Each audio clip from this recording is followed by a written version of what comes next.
आप सबका एक बार फिर स्वागत है। आज अपना टॉपिक है कक्षा 10 क्लास में खाद्य पदार्थों में मिलावट। खाद्य पदार्थों में मिलावट आजकल प्रत्येक खाद्य पदार्थ में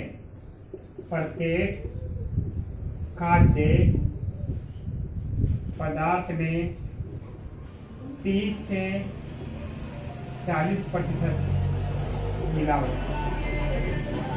30 से 40% मिलावट की जा रही है। यानी अपन देखते हैं कि आज प्रत्येक खाद्य पदार्थ में 30 से 40% मिलावट की जा रही है। कुछ ही ऐसे हैं जो इस प्रकार की हरकत को अंजाम देते हैं।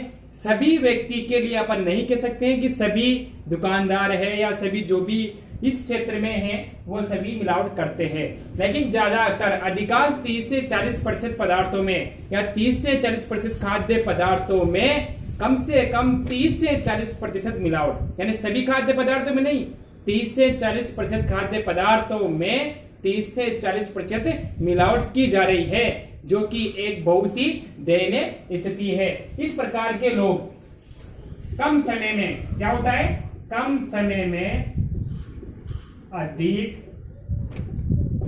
मुनाफा कमाने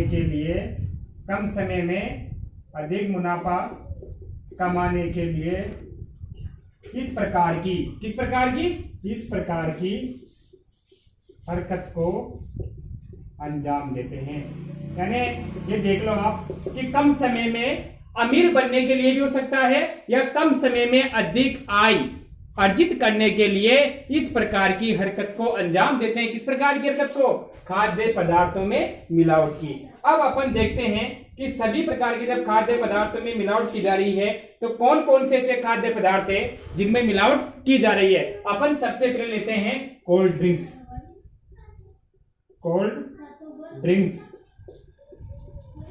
मैं तो यही कहना चाहूंगा कि कोल्ड ड्रिंक्स शीतल पेय पदार्थ, इंग्लिश में क्या कहते हैं इनको, हिंदी में शीतल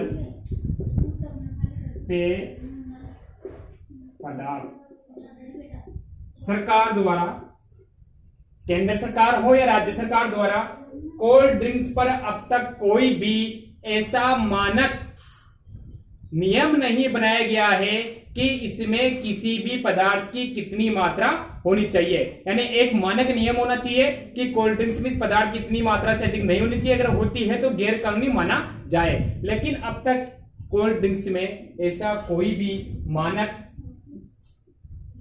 नियम नहीं है जिसमें अपन माना जाए कि इससे अधिक इसकी मात्रा नहीं होनी चाहिए।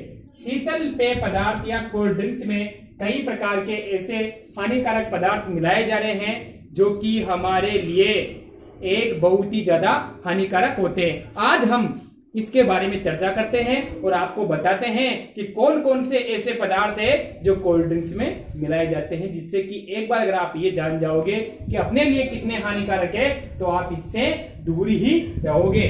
सबसे पहले अपन बात करते हैं फास्फोरिक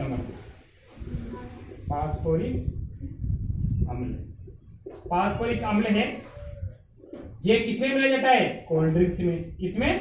कोल्ड ड्रिंक्स में।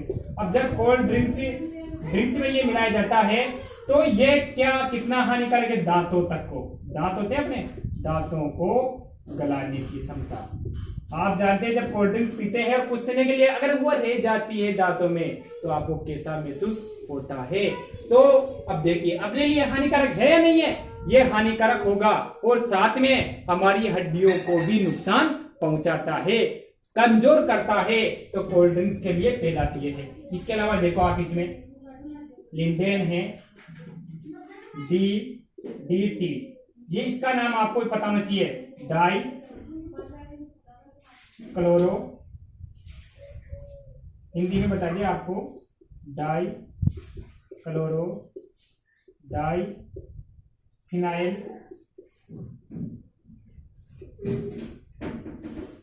ट्राई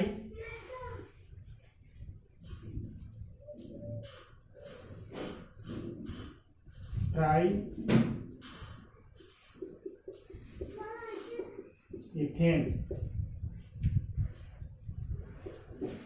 ये इसमें मिलाया जाता है। जब ये पदार्थ इसमें मिला जाता है तो ये एक इतना हानिकारक है जो कि आप सब जानते हैं, इसका उपयोग किया जाता है दवाई के रूप में, वो भी कृषि के अंतर्गत, यानी कृषि में। 1940 में इसका निर्माण हुआ। द्वितीय विश्व युद्ध के बाद इस पर रोक लगा दी गई। तो इतनी भयंकर दवा जिस पर पूरा अंतर्राष्ट्रीय स्तर पर भी इस पर रोक लगी है, इस प्रकार की दवा का उपयोग इस क्षेत्र में किया जा रहा है। तो आप समझ सकते हैं कि कितना हानिकारक है ये पदार्थ। हमारे लिए हानिकारक होता है, ये हमारे शरीर के स्नायु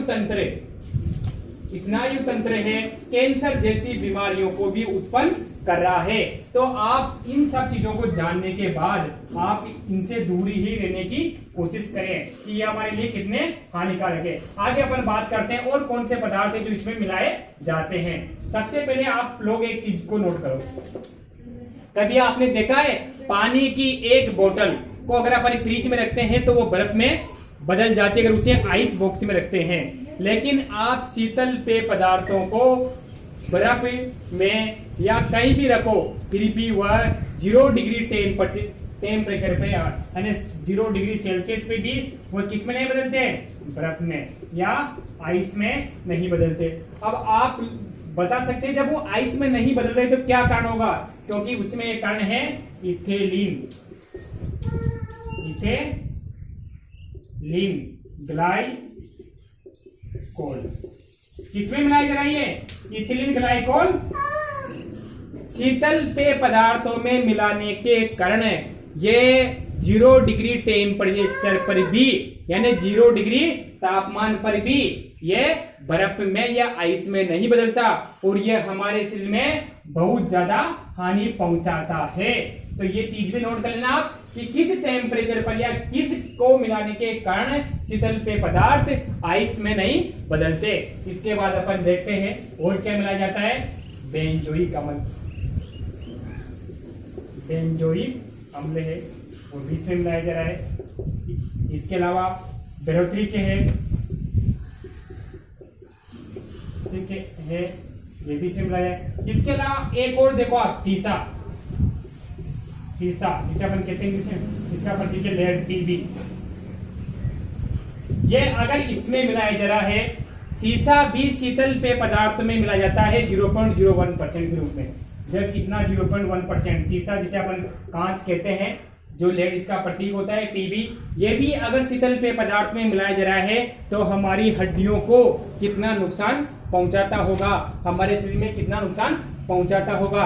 तो ये इन चीजों को आप देख लो कि खाद्य पदार्थ में किस किस प्रकार की मिलावट की जा रही है। तो शीतल पेय पदार्थों से जितना हो सके बचना चाहिए, इसका सेवन नहीं करना चाहिए और इसके लिए आप ये सोच लीजिए कि अपन को इन पदार्थों का उपयोग कम से कम करें और जहां तक हो बचना ही चाहिए। इसके अलावा अपन देखते हैं खाद्य पदार्थ और क्या पदार्थ है जिनमें इस प्रकार की मिलावट की जा रही है। खाद्य पदार्थों में सबसे पहले अपन लेते हैं तो दूध के बारे में आप सब जानें। दूध, मिल्क, MILK मिल्क। इस मिल्क में कई प्रकार के डिटर्जेंट हैं जो इसमें मिलाए जाते हैं। जब दूध में इस प्रकार के डिटर्जेंट मिलाए जा रहे हैं तो उससे कितना होगा, हानिकारक होगा। यूरिया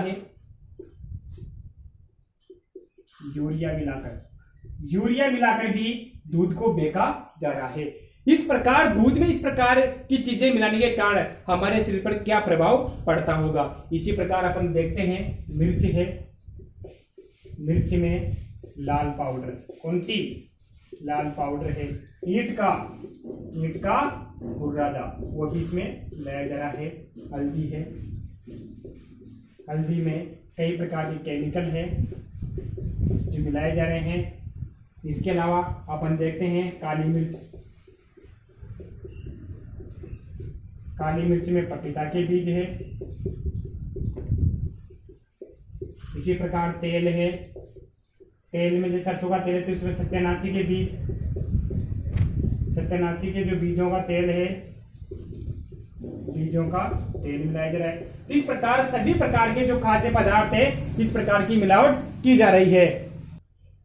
अब आप ये देख लीजिए कई प्रकार के पदार्थ अपन लेते हैं। आजकल मिठाइयां हैं, मार्केट में मिठाइयां हैं, आपको इतनी आकर्षक और सुंदर दिखाई देती है, सजावटी दिखाई देती है, लेकिन उन सबके पीछे एक मीठा जहर होता है। क्या होता है? मीठा जहर होता है, जो आपको पता नहीं चलता कितनी सजावटी, आकर्षक और आपको स्वादिष्ट लग रही है, तो क्या हुआ हमारे लिए क्या है? हानिकारक है। हमारे डीएनए विकृति में, डीएनए की प्रकृति में है, जो डीएनए में विकृति उत्पन्न आ रही है और कई प्रकार के रोग उत्पन्न हो रहे हैं, ये इसी कारण है। इसी प्रकार अपन देखते हैं, आप देखते हैं गोभी, गोभी की सब्जी आप सबने खाई होगी। गोभी इतनी सफेद या व्हाइट क्यों होती है, जबकि वो पौधों पर जैसे अपन साधारण प्रकृति नेचुरल जो चीज होती है वो वैसी नहीं होती है। गोभी क्या मिलाया जाता है इसमें? Silver, nitrate, AgNO3।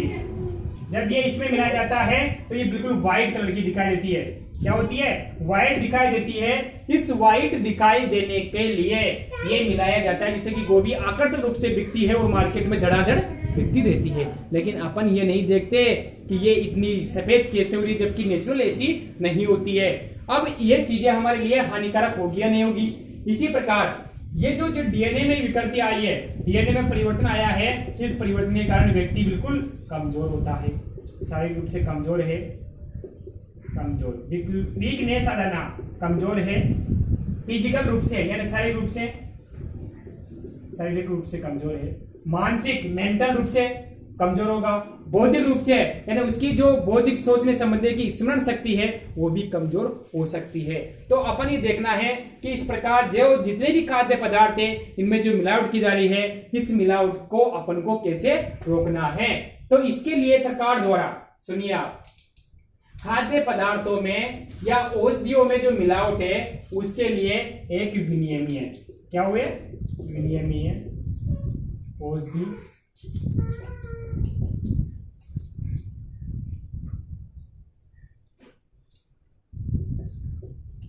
मेडिसिन विनियम गठित की गई। उसका नाम था मास्लेकर समिति। आपको क्वेश्चन आता है कि खाद्य पदार्थों में मिलावट के लिए कौन सी समिति गठित की गई, तो आपको याद रखना है कौन सी समिति? मास्लेकर समिति खाद्य पदार्थों में मिलावट को कम करने के लिए गठित की गई।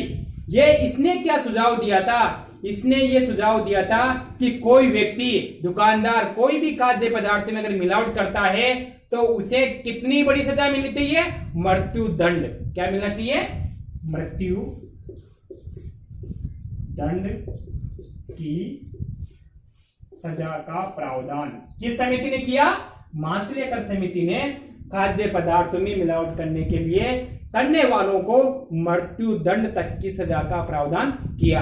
इसी प्रकार सन 1954 में PFA, इसे अपन कह सकते हैं प्रिवेंशन